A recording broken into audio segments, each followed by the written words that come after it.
Una novela corta que además fuera como el preludio del gran genio que después desplegara Dostoyevsky, escrita la primera parte pues en libertad y la última ya en cautiverio en la prisión.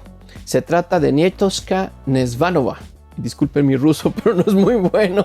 Así que espero que les guste mucho este Javi Pons de hoy. Comenzamos.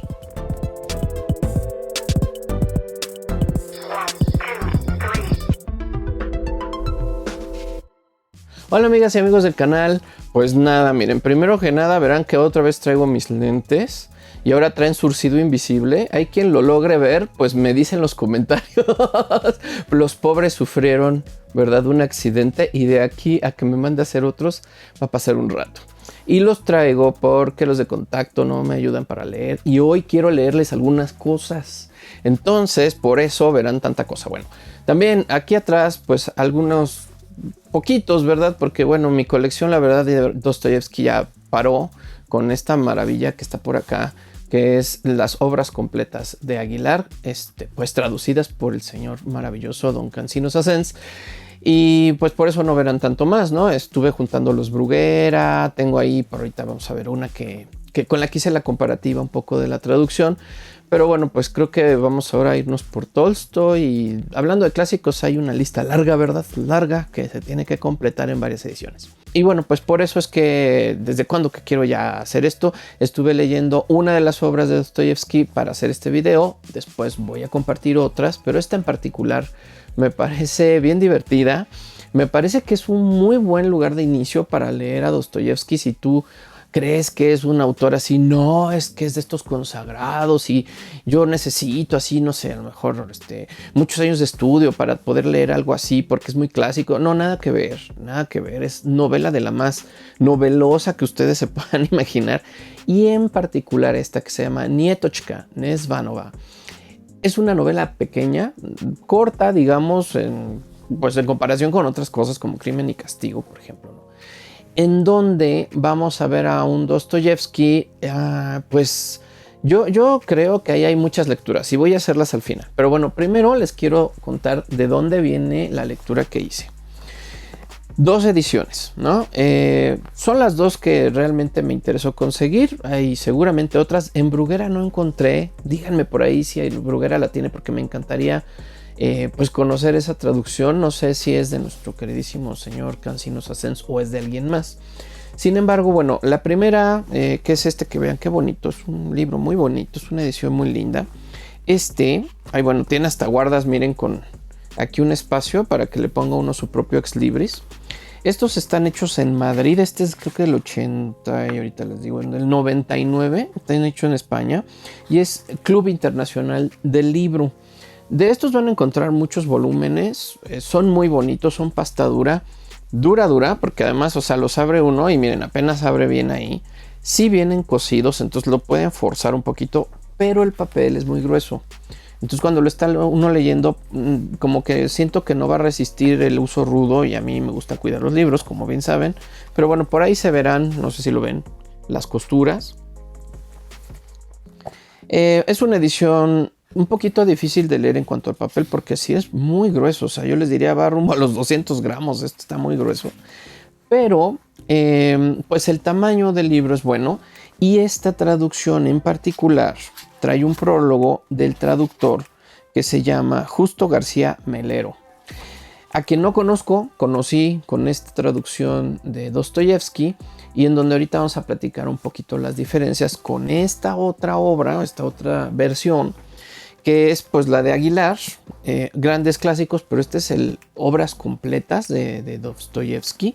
Y bueno, pues es no nada más la edición, bueno, como ustedes saben son papel biblia, miren, corre como mantequilla, vienen perfectamente bien hechecitos. Miren, yo puedo abrir el libro completo y no le va a pasar nada.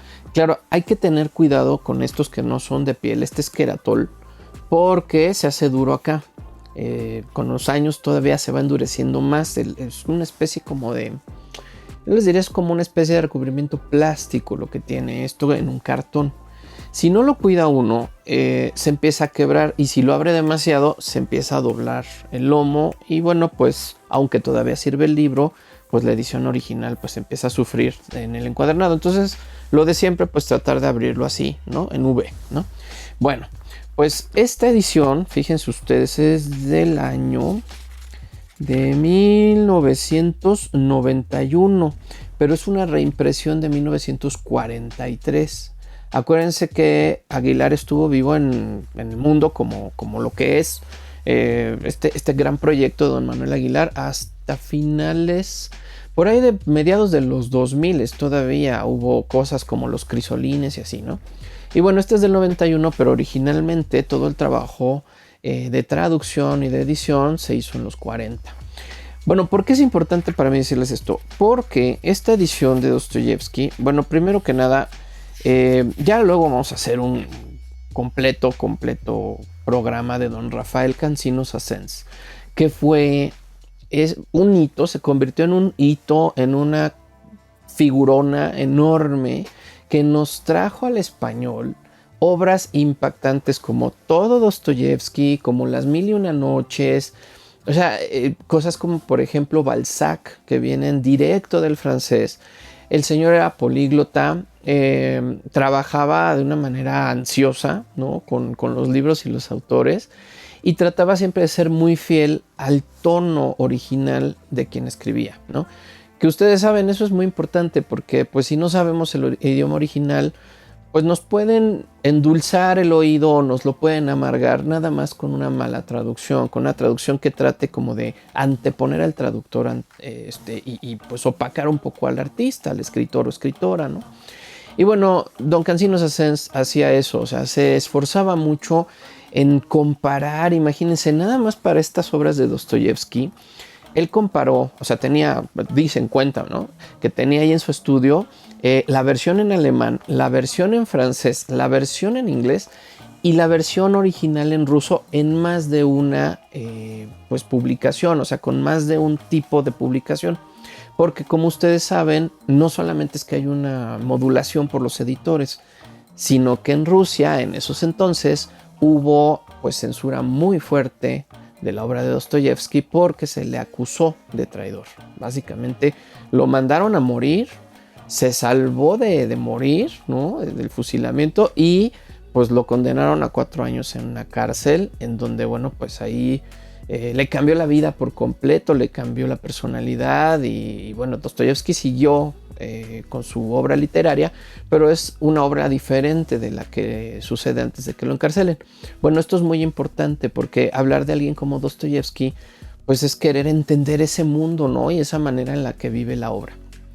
De esas obras, ya yéndonos al libro, Nieteshka Nesvanova es una obra chiquita, como les decía, está inconclusa, al parecer era como una especie de preludio a una novela más grande que iba a tratar sobre la vida de una mujer rusa y donde el autor lo que quiere es, pues esto, ¿no? O sea, mostrarnos desde la perspectiva de una mujer, porque todo el libro está contado desde la visión de una mujer que nos va a ir narrando como pues sus experiencias, sus aventuras y como su vida, ¿no?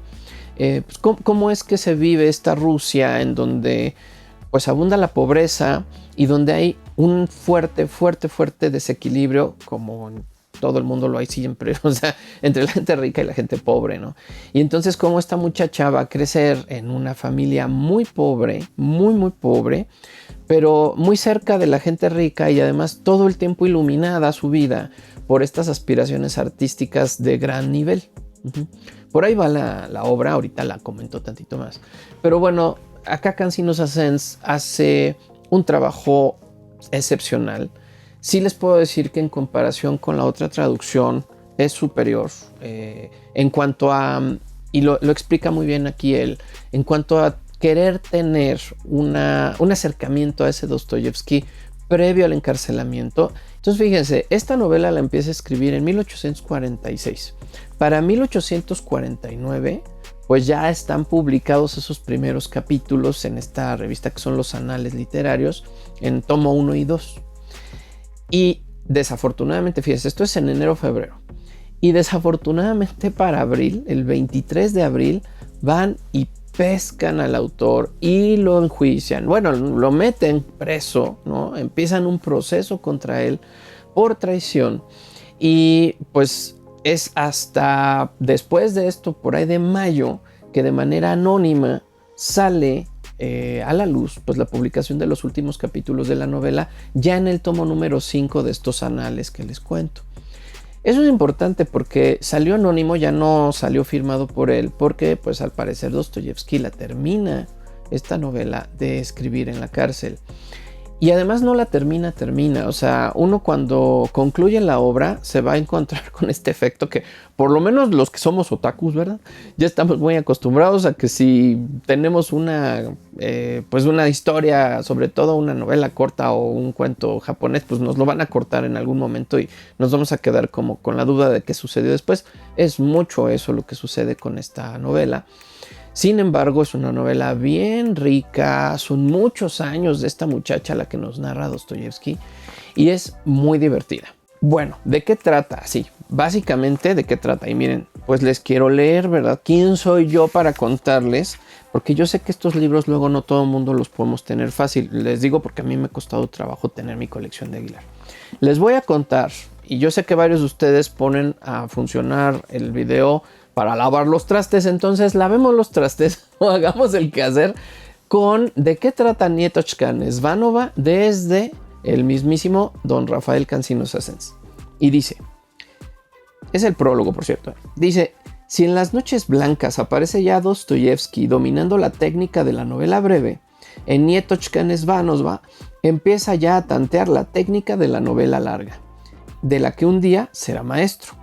¿Qué diferencia, por ejemplo, entre las páginas impetuosas e informes de La Patrona, que es la otra novela que estuvo escribiendo a la par, y el equilibrio y las justas proporciones con que aquí se ordenan los elementos de la dinámica emotiva?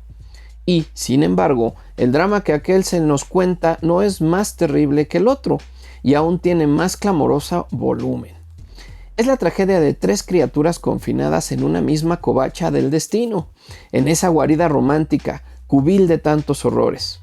El artista mediocre al que le han dado por su tortura un destello genial, el diamante falso del arte. La mujer que sufrió el deslumbramiento de ese fuego fatuo del genio y unió su suerte a la del hombre, falsamente superior, que habría de ser su verdugo. Y la hija que, criada en ese ambiente de miseria y locura, llevará toda su vida en su sensibilidad exaltada las larvas de la historia. De esta atormentada trinidad, la figura más interesante es, desde luego, la de la hija, y el autor hace bien en dar su nombre como título de la novela. Si Yegor Yefimov, el genio incomprendido, atacado de megalomanía y de manía persecutoria, es un personaje del Lombroso, Nietochka Nesvanova es un caso freudiano antes de Freud. Freudiano antes de Freud. Su amor al padre, que solo lo es adoptivo, contrastado con su insensibilidad para con la madre, delata indicios del complejo de Electra, forma femenina del complejo de Edipo, y desde luego todas sus manifestaciones eróticas serán siempre anormales. Nietochka es una criatura extraña, de una complejidad desconcertante y llena de interés, que corresponde a las raras condiciones en que se ha desarrollado su infancia, y que se agrava más aún en el tránsito inopiado de un ambiente de afecto y fastuosidad. El autor la abandona en el momento en que entra ya en la adolescencia, enriquecida con la intuición del amor hacia el cual tiende toda su vida. Y bueno, les leo el pedacito final. Nietochka Nesvanova, este largo ensayo de novela, prolijo e inconcluso, escrito en un estilo igual y opaco, como una confesión bisbiselada e ininterrumpida, acabó de componerlo Dostoyevsky en la cárcel y tiene la monotonía de los largos corredores y los interminables días de la vida en la prisión. Bueno, imagínense ustedes, o sea, este nada más el prólogo del traductor, ¿no? Y sí, es una novela pues muy, muy interesante porque es muy fácil de leer. O sea, a eso quiero ir también.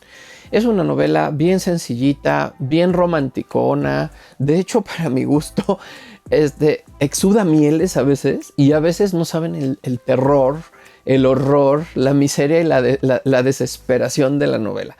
O sea, es de estas novelas románticas que también nos dejan ver el lado oscuro del amor, ¿no? O sea, este lado oscuro que tiene que ver con la pobreza, con el hambre, con la embriaguez, con los vicios, con la soledad, con la traición, con la baja autoestima, y todo enmarcado en una Rusia, pues muy ruda, o sea, muy ruda, con mucho desequilibrio social, con muchas faltas, ¿no? En todo sentido, porque de pronto tenemos una Rusia que inclusive en los más pobres de la novela hay una cierta cultura o una cierta capital cultural que le decimos en este canal, ¿no? O sea, una cierta adquisición de conocimiento más allá del cotidiano. Y entonces está este papá, ¿no? Que es Yefimov. Es, como dice el traductor, una persona que de pronto así de la nada tiene una iluminación artística, sí tiene un cierto talento, lo ve explotar y se va con la finta. Es este síndrome del autor genial que nada más tiene esta cosa que solamente es una vez en la vida. Bueno, pues así le pasa al pobrecito señor. Pero lo malo es que empieza en una vorágine, ¿no? De frustración, trauma, envidia. Y empieza él a envidiar a los demás artistas, empieza a querer tener un espacio más representativo y en esa vorágine se lleva a la familia completa. Por otro lado está la mamá, que es así la víctima perfecta. En esto me gusta mucho que creo que coincide en más de un crítico que leí acerca de la obra. En que Nietoshka es una especie de figura, ¿no? Homenajeando a una mujer fuerte. Porque las mujeres que nos brinda Dostoyevsky generalmente alrededor de las tramas son víctimas totales de la sociedad, totalmente patriarcal y que están nada más ahí para servir a los demás y que sufren, lloran y no tienen mucha voz, ¿no? En el caso de esta muchacha, pues sí sufre, llora, le va horrible, pero conforme va pasando el tiempo vamos a ver que su voluntad se impone inclusive ante la gente de alto nivel, así los aristócratas y un príncipe ahí que conoce y una princesita de la que hasta parece que se enamora, ¿no?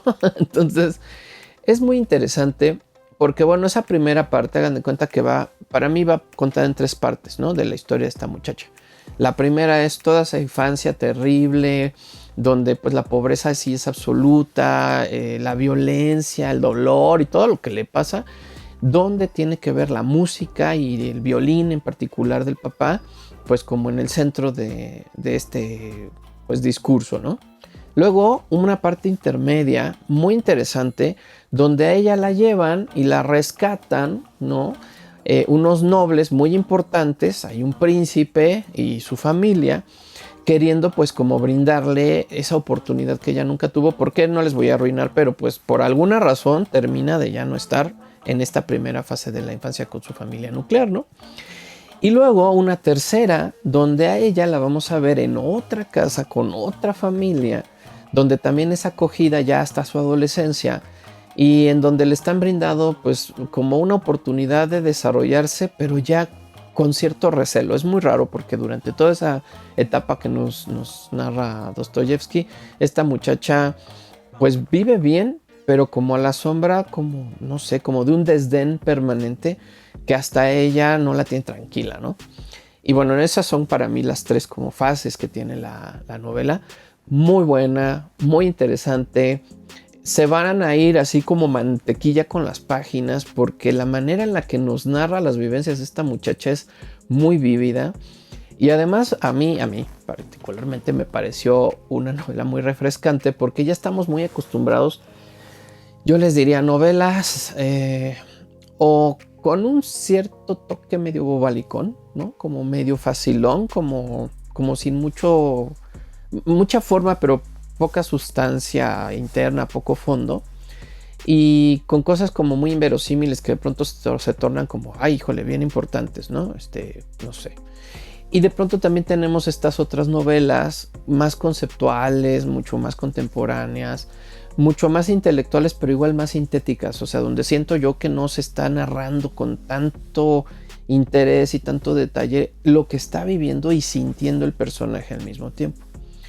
Entonces, bueno, pues leerla para mí fue muy refrescante porque de pronto pues ve uno a un Dostoyevsky Y yo ahí sí difiero en esto esto de decir que es un complejo de Electra ya es una cosa muy sacada de la manga. Pero imagínense ustedes tratando de hablar, psicoanalizando a una novela de 1849. O sea, sinceramente está como fuera de lugar ese tipo de análisis. A mí siempre me lo parece. Está padre como para decir algo acerca de alguien, pero pues todo en su espacio y su lugar, ¿no? Y aquí lo que yo sí veo, pensando más bien en la vida misma del autor, es que es una especie de permiso de transformarse en una niña, ¿no? Y si uno lo ve desde esa perspectiva, es bien divertida la novela, porque ve a uno a un Dostoyevsky, híjole, pues que se le suben las hormonas, que se pone a llorar como loco, que de pronto se le parte el corazón, pero por puras imaginaciones suyas de algo que le está pasando con alguien. Y luego de pronto así de la nada, como que llega una verdad que nadie había llegado nunca, según él, ¿no? Pero siendo una niña. Y entonces esta niña de pronto se va a volver loca de amor y de felicidad. Y entonces ya todo florece y da vueltas y besa a todo el mundo. Es esta onda que uno puede ver en esos momentos de la escritura del mundo donde los sentimientos de verdad eran descritos sin más y donde no tenían tanto miedo a parecer ridículos los autores, que ahora creo que se cuidan mucho de no irse hasta allá con una descripción de algo que está sucediendo internamente a la persona y que lo está demostrando, ¿no? Entonces, bueno, es muy divertido ver a la pequeña Nietoshka diagonal pequeña Dostoyevsky, ¿no? Emocionándose así y luego sufriendo todos estos amores y desamores, que es interesante que no son hacia los hombres. O sea, eso sí, o sea, en la novela esta muchacha todo el tiempo se está enamorando de sus compañeras, amigas, primas, tías o las que sea que tiene ahí enfrente. Entonces eso todavía, pues para mí lo hace más divertido, porque no podía yo dejarme de imaginar al señor Don Dostoyevsky, claro, antes de que lo metieran allá a la cárcel y todo esto que sufrió, como en una versión más relajada de sí mismo, muy sufrido porque sí le estaba luchando, pero más relajado, y escribiendo esto, imaginándose que es esta niña que pasa por tantas edades y por tantas cosas, ¿no? Creo que le pasa a más de uno de estos autores de entonces.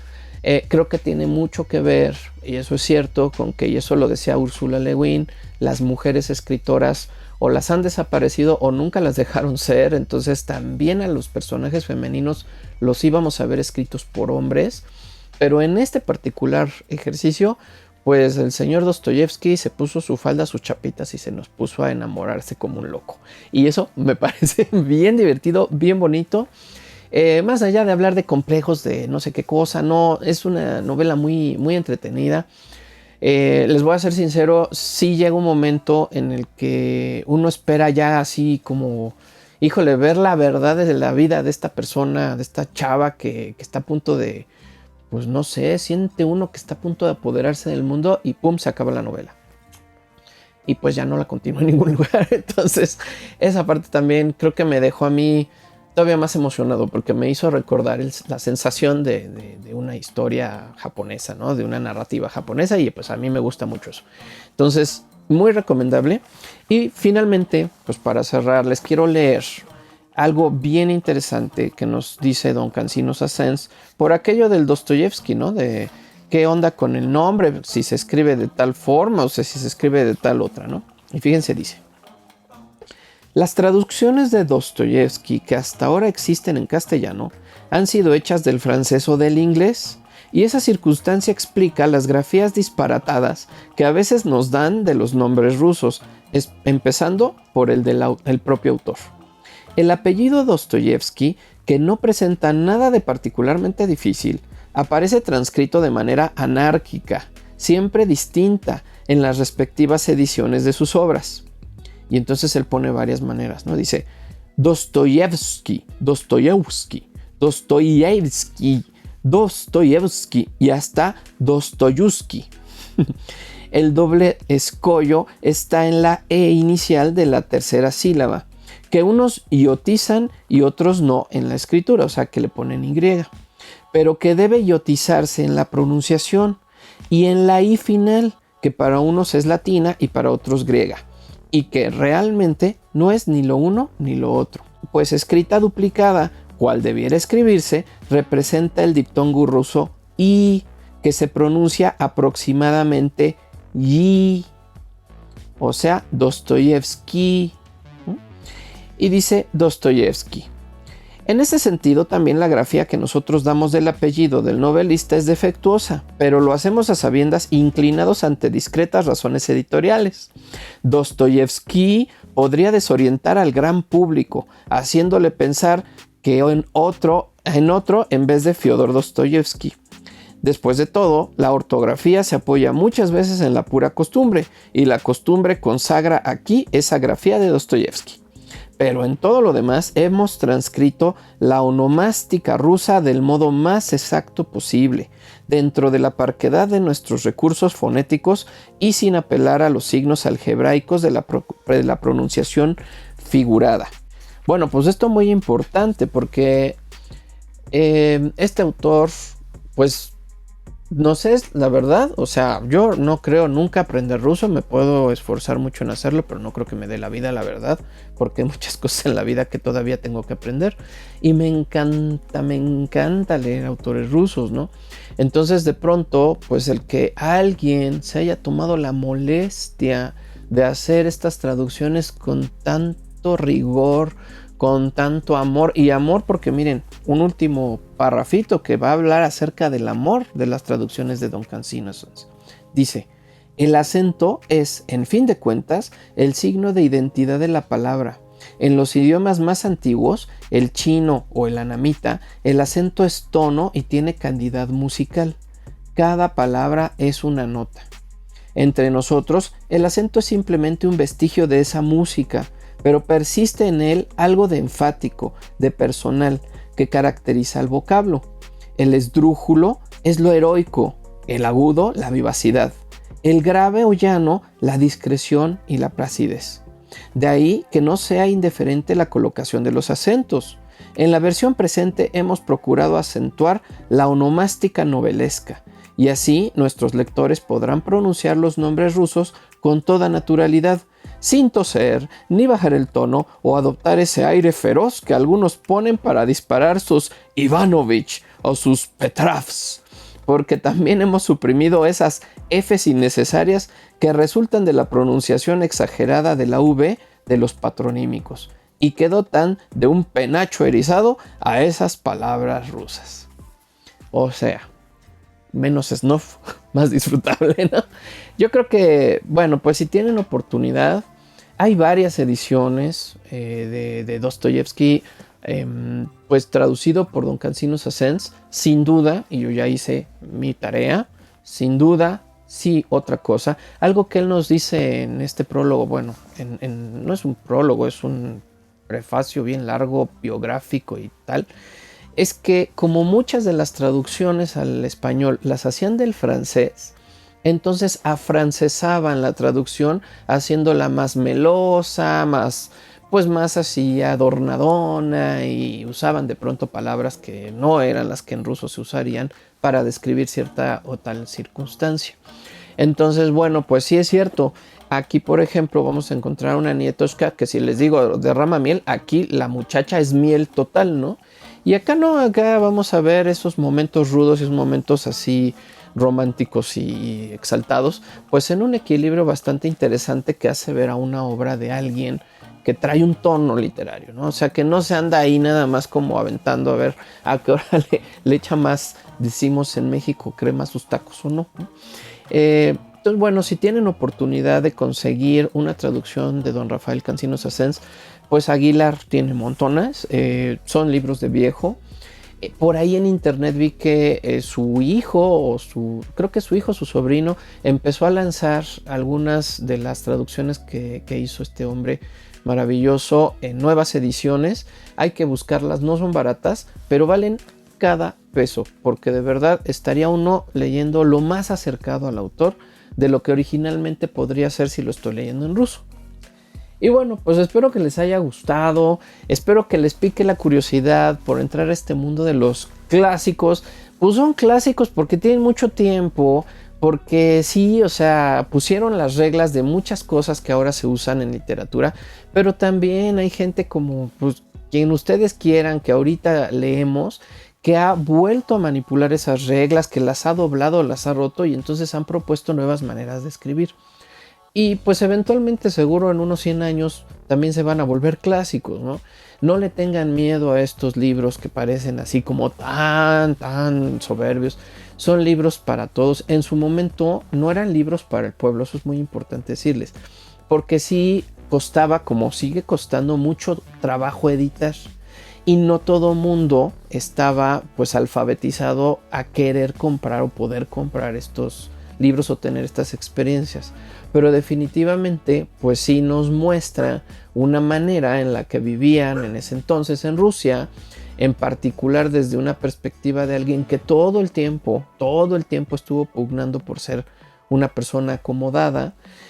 Y algo muy importante para cerrar, que me parece así súper interesante, esta Nietoshka Nesvanova, que es, híjole, que es capaz de enfermarse por semanas, lo van a ver en la novela, porque se siente mala del corazón, porque algo le duele tan profundamente. Bueno, es Dostoyevsky en su lecho de muerte y esos últimos pues momentos, esas últimas semanas, él mismo supo que se le había roto el corazón, hizo sus testamentos y terminó muriendo pues de la manera en la que esta muchacha enferma y casi muere. Entonces a mí me parece que es una novela que nos deja ver mucho de ese mundo interno, de esas emociones y esos sentimientos del autor que pues estuvieron ahí desde antes de que le pasara la tragedia más horrible de su vida, que fue el encarcelamiento, y luego todo lo demás, incluyendo pues varias muertes importantes en su familia y cosas muy rudas que luego en algún momento vamos a hacer un videito de la biografía del autor.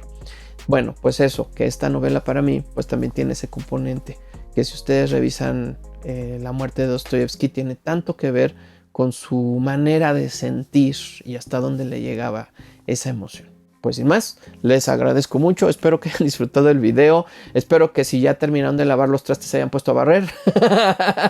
Y también déjenme en los comentarios, porque se me acaba de ocurrir apenas esta semana, que igual y les gustaría que les leyera yo pedacitos de novelas que a mí me gustan y que encuentro interesantes, y pues que acompañen su día haciendo sus cosas, escuchando algo bonito, no como un audiolibro, porque no pienso leerme todo el libro, no es esa la intención, pero sí un capítulo de algo lindo, y pues a lo mejor les gusta esa idea. Díganme ahí en los comentarios si les late y lo hago, ¿va?